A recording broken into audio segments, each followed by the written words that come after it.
We're joined by Dr. Elizabeth Lee Vliet, a preventive medicine specialist and former director of the Association of American Physicians and Surgeons. Dr. Vliet, thank you so much for being with us today here on America's Forum. Well, it's good to be back with you, JD, after all of your work and times of working with you in Arizona. So it's nice to hear your voice again. Well, Elizabeth, it is a joy to have you on, although this subject is pretty scary to a lot of people. What can you tell us? Are you getting any more information on the condition of the two Americans? No, other than what is officially released, I don't have any inside information back in Atlanta from out here in Arizona. I tell you, JD, one of the things that is a bigger concern to those of us at Ground Zero in Arizona and Texas, where I have medical practices, is the fact that the flood of illegals coming across the border are coming from 75 countries around the world, including countries like the three in which the Ebola outbreak has taken place. There was just a confidential border report released yesterday that indicated that 71 individuals from the three nations affected by the current Ebola outbreak have either turned themselves in or been caught attempting to illegally enter the U.S. between January and July this year.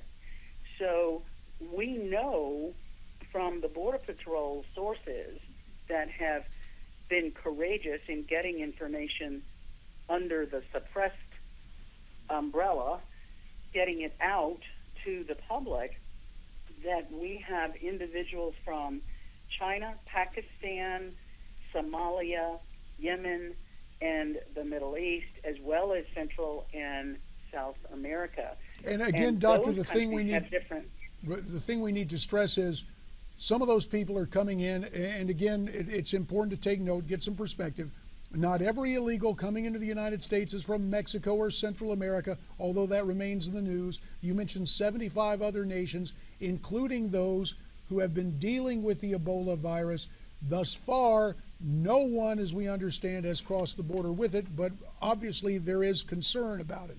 Now, I just have to ask you a question about Ebola and its survival rate, what we are seeing on a public health basis. What is the survival rate for those who have been afflicted, those humans who've had Ebola thus far? Well, the survival rate is reported between 50 and 90%, actually death rate. So it has a very low survival rate. In the current outbreak in West Africa, over 800 people out of 1,200 affected have died. And what we've also seen, which is even more alarming, is that more than 100 medical professionals treating the patients have been infected with the virus. That suggests that even those people taking extreme precautions are still at risk, because the medical people caring for the patients in West Africa are using the precautions that we've been told are effective. And my concern is that studies from Canada suggest that we may be too premature in saying that there is no aerosol or airborne transmission. What the Canadian studies have shown is that it's suspected that there may be, but we don't know. There's a lot we don't know about this particular virus. And so to categorically say there is no airborne transmission when the medical professionals treating patients in West Africa are becoming ill in spite of using the precautions, it raises red flags. Personally, I had medical concerns about bringing the two patients from Africa back to the U.S. I think it made more sense from a cost benefit as well as a medical risk to keep the patients there and treat them with the mobile units that we have available. Doctor, let's talk about this experimental drug, I believe called ZMapp. Could you tell us about this, especially given the fact that Americans are going to be asking what, if anything, is out there to cure this? Well, there hasn't been much released about that experimental drug. You have to understand that the information on this illness, on the prevalence of disease in the illegal population, as well as the status of the West African situation, has not been addressed in the press in the United States. Much of the information I have on the West Africa situation comes from the international press and the World Health Organization.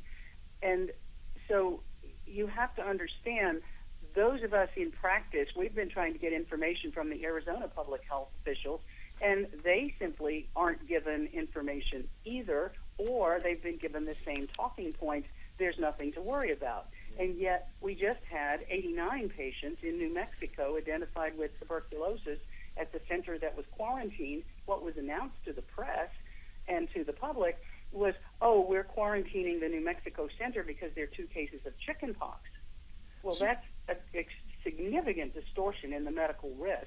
And this is something how we present it to the public. We need to amplify this, Elizabeth, because we began the discussion, you discussing your frustrations about public health and the border, making sure people understand that there are people coming from those African nations where Ebola has struck with a vengeance. And what you seem to be telling us is, in terms of public health, just hearing from the CDC and other sources in the United States and elsewhere, keep calm, there's nothing to worry about. Sounds to me, Elizabeth, both as a citizen and a doctor, you're pretty concerned. Well, I'm very concerned. We've already had Border Patrol agents infected with tuberculosis, swine flu, lice, scabies, chickenpox, and they've carried these diseases home to their families because they didn't know they had them. We've had the Inspector General's report from the Department of Homeland Security was just quietly released at night on July 31st. I've looked at a copy of that report. The Department of Homeland Security employees have also been identified with these diseases and their children infected. So yes, there's a much bigger picture here than what the public is being told. The children, the young children that are coming across the border, which is less than 10% of the illegal border crossers, 83% of the illegal border crossers are young males 14 to over 19 years old. So it's an entirely different population out here that the Border Patrol people are seeing from what's being reported in the press. Those of school age are being dispersed across the country. They are being put into the public schools, and many communities are not told. You've heard reports of mayors and governors who suddenly find that under cover of night, a plane load of these illegal border crossers has been brought into their state or their community without their knowledge or permission. I think this is a medical public health risk to the communities that are unsuspecting, and that's one reason I've been working on this and writing and speaking about it since early June. Elizabeth, we just saw file footage of the CDC, but it sounds to me, if you were going to rank the public health risks in the United States right now, number one in your mind would be what's coming across the border right now. And then number two, all the publicity about Ebola. Do I have that right? Is that what I'm hearing from you? Well, the what has been coming across the border, not right now, but going back 6 months, is a much greater, broader public health risk than the 2 Ebola patients who were properly transported, as far as I can tell. I mean, all we have are the TV reports. But my point is, those were 2 Ebola patients that everyone confirmed from the CDC that the proper precautions were being taken. The illegal border crossers that have been flooding Texas and Arizona going back months now are the ones that are not medically screened. They are quickly dispersed into the communities. They're not being deported. They're being taken to communities all over the country. So these are bigger public health risks. There are more of them. There are more variety of infectious diseases, and they're not being addressed. So yes, that is a bigger issue. We appreciate you addressing it, Dr. Elizabeth Lee Vliet. Thank you so much for your time and your knowledge of public health and the issues that are confronting us in terms of public policy. America's Forum will continue right after this timeout.